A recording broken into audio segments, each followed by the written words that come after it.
Salut à tous, on se retrouve aujourd'hui pour un update lecture. J'ai déjà filmé cette vidéo mais j'étais pas du tout satisfaite du rendu, je trouvais que c'était assez laid. En fait il faut être très honnête, je voulais à tout prix retourner dans ce décor, mais en fait j'ai pas le matériel adéquat pour filmer dans ce décor. Là si vous... Enfin franchement, vous voulez que je vous fasse un petit brief vite fait du setup? Alors déjà, comme je voulais pas refilmer cette vidéo, enfin je suis passée par plusieurs phases, genre ah je veux filmer, finalement je veux plus filmer, bah finalement il fait nuit, donc lumière bien artificielle qui fait qu'on dirait que j'ai les cheveux beaucoup plus sombres qu'ils ne le sont réellement. Ensuite j'ai tourné un petit peu parce que... Ah oui, je filme avec mon ordinateur, c'est important de le dire, hein, j'ai emmené mon ordi là. Il est posé sur un tabouret, et moi j'ai le cul posé sur, roulement de tambour, un sac de livres que je dois vendre. Voilà, parce que en fait le fauteuil ce qui me gênait dans la vidéo précédente, c'était que bah, en fait j'étais pas du tout à hauteur. Il y avait un truc qui clochait. Donc en fait j'avais beau filmer, rehausser et tout ça, ça faisait que bah en fait le truc est bah en fait je regarde vers le bas et en fait j'étais comme ça quoi et j'aimais pas. C'était super désagréable et je trouvais que j'avais l'air très con dans cette vidéo donc bah j'ai dit bah tant pis on va recommencer. Sauf qu'en fait si c'est bas c'est parce que bah le fauteuil sur lequel je m'asseyais, il est cool, hein, il est confort beaucoup plus que ce que j'ai dans le cul là, actuellement. Mais bah en fait, c'est trop haut par rapport... C'est pas possible quoi. Donc il va falloir que je réfléchisse à ça, vraiment de manière très sérieuse, parce que ce n'est pas possible, je peux pas rester assise le cul sur mon truc. Mais voilà, je voulais pas rester sur cette update qui me plaisait pas. Même pendant la vidéo, je sentais que j'étais pas à l'aise des fois quand je me rendais compte que je regardais vers le bas, que... Voilà. Là au moins, voilà, on part sur de meilleures bases, même si bon, le setup, en plus c'est à moitié... Oh, ça n'a aucun sens, aucun sens. Mais c'est pas grave, on va faire comme si de rien n'était, et on va donc se retrouver pour le premier update lecture de l'année, le premier update lecture de janvier. J'ai 3 romans à vous présenter, 2 très bonnes lectures pour ne pas dire des petits coups de cœur quand même, mais un petit peu, et une déception, parce qu'il en faut bien une, voilà. Le premier roman de cet update, il s'agit de Rentre avant la nuit de Lisa Jewell aux éditions Hauteville. On est sur un roman que j'avais très hâte de découvrir depuis que je l'ai acheté, donc c'était fin novembre si je dis pas de bêtises. Non, début novembre plutôt, c'est mieux comme ça.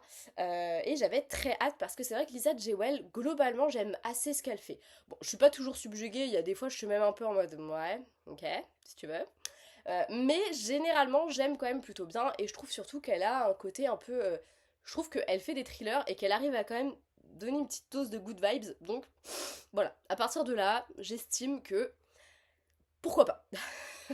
Dans ce roman, nous suivons Talula, 19 ans, qui va disparaître. Elle ne rentre pas de sa soirée avec son mec et sa mère en est convaincue.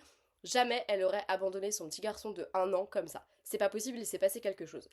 Seulement, bah, vous imaginez bien que pour la police, ils se disent bah ouais, c'est peut-être juste une jeune fille qu'on a eu marre d'être déjà maman et qui s'est barrée. Pour Kim, la maman, c'est impossible. Sa fille n'aurait jamais laissé son fils.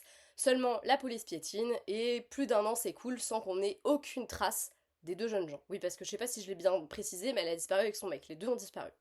Donc, voilà, très chelou. Euh, 1 an et quelques après, Sophie, romancière, débarque dans la petite ville.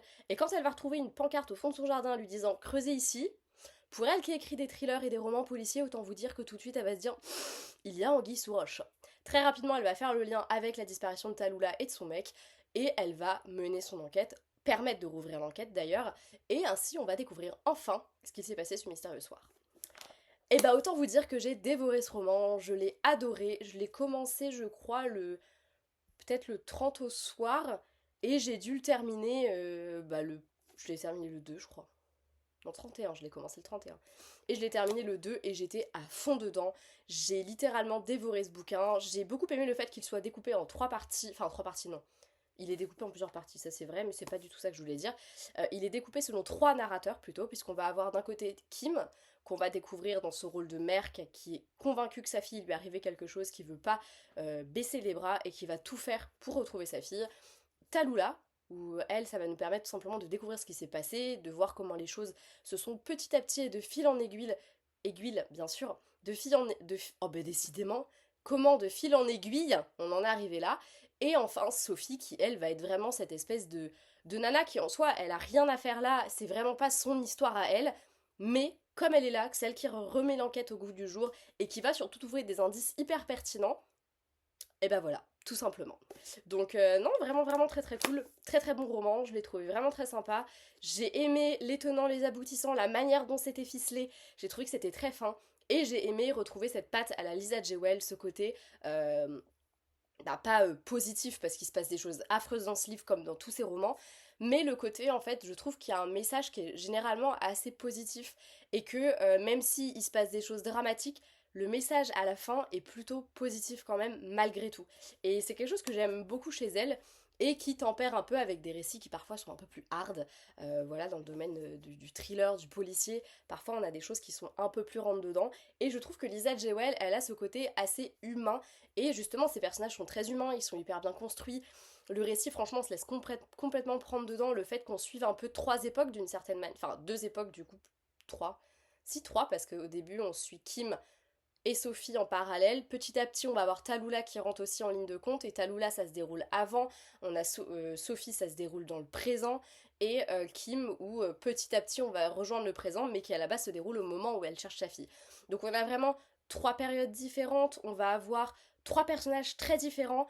Et j'ai adoré voir leurs histoires s'entremêler, leurs narrations s'entremêler, parce que ça forme un récit qui fonctionne très très bien. Donc ouais, je vous conseille Rentre avant la nuit de Lisa J. Wells, c'était une très bonne lecture et je suis très contente d'avoir commencé mon année avec ce roman. Après ça, on part sur la petite déception du mois, enfin du moment en tout cas, puisque le mois de janvier, on est le 10 janvier, la meuf, ça y est, elle parle déjà de la déception du mois, même si pour l'instant j'avoue que je croise les doigts, mais mon mois se déroule plutôt bien. J'ai lu donc Les yeux couleur de pluie de Sophie Talman aux éditions Le Livre de Poche, roman prêté par mon amie Justine. Justine, si tu passes par là, je sais que t'es déçue, que j'ai pas aimé autant que toi, mais on ne peut pas plaire à tout le monde. Et ça veut pas dire que c'est un mauvais livre, je le dis, je vais le redire encore une fois, c'est juste que moi ça n'a pas trop matché avec moi. Voilà. Les yeux couleur de pluie, c'est l'histoire de Marilou. Marilou, elle est étudiante en médecine, elle s'est légèrement ramassée à son examen, ce qui fait que elle a moyennement le choix de la ville où elle va aller faire, faire son internat, et c'est ainsi que cette grenobloise pure souche débarque à Brest. Bon là, déjà, si vous me connaissez un petit peu, vous savez que je suis un peu chauvine, que je suis bretonne. Voilà. C'est juste pour ça, déjà, je pense que ma pote Justine a voulu me prêter ses bouquins, parce que forcément, moi, tu me mets une nana qui débarque en Bretagne, je suis très contente. Et de fait, j'étais très contente dès qu'il y avait des endroits que je connaissais et puis des petites références à la Bretagne, j'étais toujours hyper contente. Bref. Marilou, donc, elle débarque, donc on va la suivre dans sa petite vie à l'hôpital, etc. Donc ça, c'était très sympa aussi, très côté Grey's Anatomy, on adore. Et elle va notamment rencontrer pas mal de gens, hein. Déjà, elle est en colocation, donc elle va découvrir les joies de la vie en coloc. Et elle va notamment rencontrer le cousin de sa colocataire, le très beau Mathieu. Alors Mathieu, il est très sympa, tout ça, mais il a un petit côté un peu mystérieux. Il est très secret, et s'il fait toujours quelques petits pas vers elle, il fait aussi quelques petits pas en arrière à chaque fois. Donc c'est assez... T'as envie de lui faire, frère, tu veux quoi en fait? Parce que je vois que je te plais, mais bah en fait, il faut un moment... Bah, allez là, on y va. Voilà. Bref, pour faire ce petit résumé, Marilou qui débarque à Brest alors que c'est pas du tout son truc, et puis voilà, on suit sa petite vie, voilà. Alors, ce qui m'a dérangé dans ce roman, hein, mettons les pieds dans le plat directement, c'est qu'on est clairement sur un livre où la narration m'a laissé un peu perplexe, quoi. Dans le sens où je suis pas du tout rentrée dans l'histoire. J'avais vraiment le sentiment d'avoir une héroïne qui me racontait son histoire, mais j'ai pas eu le sentiment de vivre cette histoire. Et ça, c'est quelque chose que je trouve un peu problématique et qui, moi, personnellement, en tout cas, me gêne. Ça me gêne de me dire que une histoire, je peux pas vraiment rentrer dedans parce que c'est l'héroïne qui me la raconte et vraiment, j'avais vraiment ce sentiment d'avoir le recul de l'héroïne qui me racontait son histoire. Un peu comme si... je sais pas, genre je suis sa cousine et elle m'écrit des lettres pour me dire ah bah voilà, il s'est passé ça, machin dans ma vie. Je trouvais qu'il n'y avait pas cette narration de l'immédiat et c'est quelque chose que je retrouve dans plusieurs livres et à chaque fois c'est quelque chose qui me plaît pas trop. Voilà, c'est pas le premier. Je pense que si vous regardez certains de mes updates lecture, ce sera pas le premier où vous m'aurez entendu dire ça. Il y a des romans avec lesquels je n'accroche pas parce que justement il y a ce côté, il n'y a pas une narration de l'immédiat, la narration elle est un peu décalée, ça reste de la narration de en réalité c'est de la narration de l'immédiat, mais je trouve qu'il y a un petit décalage qui fait qu'on a vraiment ce sentiment d'avoir un personnage qui nous raconte une histoire et pas de vivre l'histoire avec lui. Et c'est quelque chose qui moi me gêne et qui fait que j'ai jamais totalement réussi à rentrer dans l'histoire.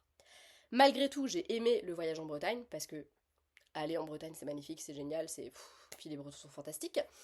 Euh, j'ai adoré ce passage, ce côté-là. J'ai adoré la vibe un peu Grey's Anatomy, le côté médecine. On sent que l'autrice sait de quoi elle parle.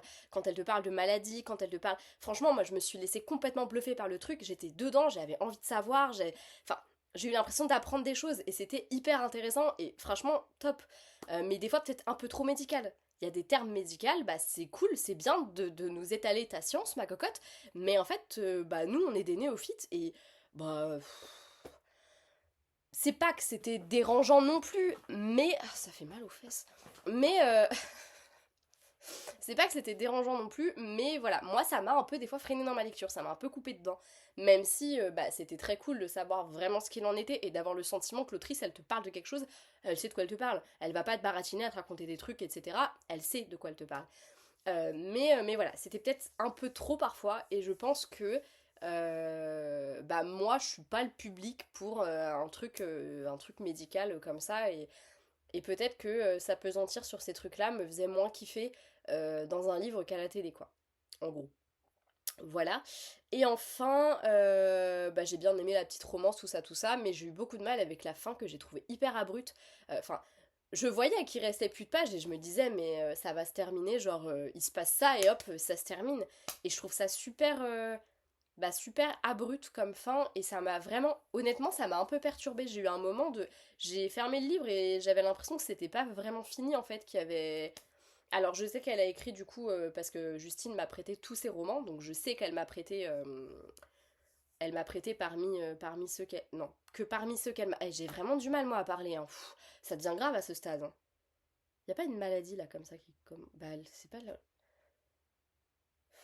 Ça y est, je m'improvise médecin maintenant. Faut que j'arrête de lire des romans de Sophie Talmen. Bref, dans les livres qu'elle m'a prêtés, je sais qu'il y a du coup, je crois que c'est les deux autres qui suivent. Il y en a deux qui suivent exactement ça, dans lequel on va retrouver notamment Mathieu et Marilou. Mais je trouve quand même que la fin est super abrupte. On est sur un roman qui est très court, j'ai lu en un après-midi, donc il est très court. Mais, euh, mais ouais, j'ai trouvé que la fin, ça tombait un peu comme un cheveu sur la soupe, et je trouve que ça rejoint un petit peu ce côté, une narration dans laquelle on rentre pas vraiment, et voilà. Donc pour moi ça n'a pas marché, ça reste malgré tout un bon livre, il est globalement bien écrit, et tout ça c'est plus parce que moi c'est une narration qui ne me plaît pas, et c'est pas la première fois que je lis des livres avec des narrations comme celle-ci qui ne fonctionnent pas avec moi, mais ça veut pas dire encore une fois que c'est un mauvais livre, et malgré tout je vous le conseille, ne serait-ce que pour le voyage en Bretagne. Voilà. Passons ensuite et enfin au dernier livre parce que je sens que cette vidéo est beaucoup trop longue. Le dernier roman que j'ai lu, il s'agit d'Un hiver pour te résister de Morgane Moncomble. Il s'agit de son dernier roman sorti, il s'agit du tome 2 de sa quadrilogie Seasons. Voilà, tout simplement. Quadrilogie initiée avec Un automne pour te pardonner que j'avais adoré. Et dans ce second tome, nous suivons une autre des quatre amies que nous suivons du coup tout au long de cette saga. Nous suivons Lily qui est patineuse et c'est une patineuse qui, bah elle sait ce qu'elle veut, voilà tout simplement. Lily, elle veut être médaillée d'or, elle le veut depuis qu'elle est toute petite, enfin toute petite, peut-être pas parce que quand t'es tout petite tu veux juste patiner, mais voilà. Mais en tout cas, elle a toujours voulu aller loin, c'est quelqu'un de très ambitieux, elle est sûre d'elle et elle a raison. Seulement son partenaire se pète. Non, c'est pas qu'il se pète quelque chose, il a une. Je sais plus comment on appelle ça, un syndrome à la con qui survient, c'est un truc de grand sportif. Bref, à 4 mois des JO, il se fait hospitaliser et opérer tutti quanti.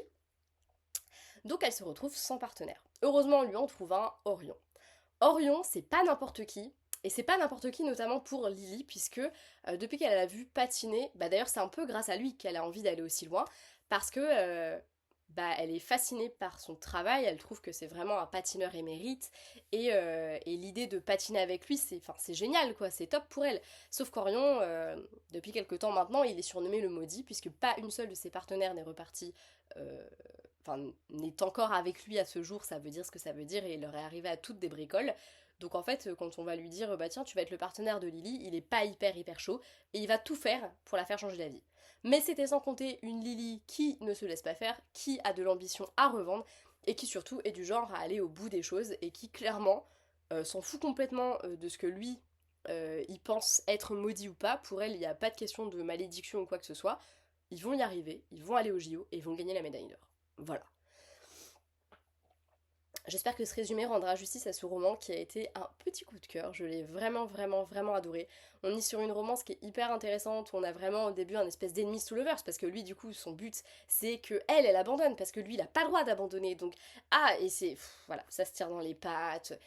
C'est rigolo, c'est sexy, c'est tendre à la fois et surtout ça aborde des sujets qui sont hyper importants puisque au-delà de l'univers du patinage, de cette pression constante sur les épaules des deux protagonistes, il y a plein de thématiques qui sont abordées, ne serait-ce que parce que, par exemple, on peut parler des couleurs de peau puisque Orion il est métis et même si c'est pas le sujet du roman, il y a une ou deux fois où c'est abordé quand même la question des métissages puisqu'ils sont tous les deux, lui est métis et elle est d'origine vietnamienne. Et du coup, c'est aussi une question, c'est aussi un sujet, sans en être un vrai, mais parce que ça l'a été parfois dans leur enfance, dans leur adolescence, dans leur vie de tous les jours, ça peut être un sujet. Et du coup, j'ai trouvé que c'était hyper intéressant. Et il y a d'autres thématiques qui sont abordées, mais je ne peux pas vous le dire sans vous spoiler. Mais toutes les thématiques sont hyper fortes et hyper importantes. Et c'est quelque chose qu'on retrouve toujours chez Morgane Moncomble. Moi, j'ai entendu des, j'ai vu et entendu des choses qui m'ont atterré ces derniers temps pendant que je suis en train de lire ce roman où on parlait d'auteurs problématiques, etc. Enfin bref, je n'entrerai pas dans ce débat et franchement, si vous êtes du genre à rentrer dans ce débat, mais cassez-vous de là, vous n'avez rien à foutre sur ma chaîne. Euh, enfin bref, j'ai entendu des trucs qui m'ont complètement atterré ces derniers temps parce que j'estime que quand tu abordes des sujets aussi forts et que tu le fais aussi bien en étant renseignée, parce que ça se voit qu'elle est renseignée sur plein de sujets, cette autrice, tu peux pas être accusée d'être problématique ou de faire... Enfin non, non, juste à un moment donné, putain, mais les gars, mais nettoyez-vous le cerveau à la javel à un moment donné, faites quelque chose. Mais il y a vraiment des abrutis partout et ça me rend, mais fêlé, genre vraiment. Enfin bref, c'est pas le sujet. Ce roman est génial. Si vous aimez le patinage, vous allez forcément kiffer parce qu'on est complètement plongé dans ce truc. Et moi, j'ai adoré, ça m'a rappelé. C'était quoi comme truc que je regardais? Je crois que ça s'appelait. Ah, je sais plus, c'était avec Michel Trachtenberg. Et c'était. Qui joue Dawn dans Buffy. Et elle joue une patineuse dedans. Et je me rappelle de ce film, je l'avais adoré, je l'avais trop poncé parce que j'adorais. Ça m'a aussi rappelé quand je jouais à Léa Passion patinage artistique, là où je sais pas quoi, je sais plus comment il s'appelle, mais ça devait être ça. Et j'adorais. Et franchement, je me suis plongée, mais avec un plaisir fou dans ce monde, dans cet univers. Et ouais, j'ai retrouvé une plume que j'aime beaucoup, Morgane Moncomble, et qui écrit indéniablement bien. En plus de ça, je trouve qu'elle maîtrise l'art du suspense, elle fait en sorte que pendant tout le roman, t'es dedans et t'as envie de savoir et t'as envie de voir jusqu'où ils vont aller, et c'est trop cool. Et voilà, puis la romance... Enfin, c'est fou parce qu'en fait, je me rends compte que c'est une romance et que je parle très peu de la romance parce que, en fait, il y a tellement de choses à en dire, mais je veux pas trop vous en dire non plus, c'est pour ça que je vais m'arrêter là. Mais en tout cas, coup de cœur pour ce roman et je vous le conseille vraiment du fond du cœur. Voilà. Ce sera tout pour cette update lecture, j'espère qu'il vous aura plu, j'espère que la qualité ne sera pas trop pourrie, j'ai un petit doute, je sais pas trop ce que ça va donner, parce que quand il fait... en fait, cette ampoule là, je trouve qu'elle fait une luminosité assez moisie quand je filme, du coup j'ai un peu peur, mais en même temps je me dis ça pourra jamais être pire que ce que vous aviez avant, ne serait-ce qu'en fond quoi. Voilà. Bref, voilà. J'espère que cette vidéo vous aura plu, j'espère vous avoir donné envie de découvrir ces trois petits romans qui étaient globalement des bonnes lectures. Bon, déception pour le Sophie Talmen, mais malgré tout, je pense que je lirai peut-être les autres. Je sais pas, en vrai, je sais pas du tout. Je testerai peut-être quand même, on verra. Mais si vraiment j'accroche pas au deuxième, je lâcherai l'affaire, je pense. On avisera le moment venu.